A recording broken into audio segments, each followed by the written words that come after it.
President Barack Obama made two successful appointments to the Supreme Court of the United States. The first was Judge Sonia Sotomayor to fill the vacancy created by the retirement of Justice David H. Souter. Sotomayor was confirmed by the United States Senate on August 6, 2009, by a vote of 68-31. The second appointment was that of Solicitor General Elena Kagan to replace the retired John Paul Stevens. Kagan was confirmed by the United States Senate on August 5, 2010, by a vote of 63-37. During his final year in office, Obama had an opportunity to fill a third Supreme Court vacancy following the February 13, 2016, death of Associate Justice Antonin Scalia.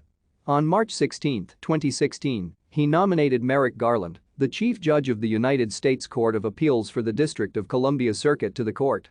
However, Republican leaders in the Senate announced that they planned to withhold voting on any potential nominee until a new president was elected. Senate Democrats responded that there was sufficient time to vote on a nominee before the election. Thank you for watching. Like and subscribe if you would like to view more of our videos. Have a nice day.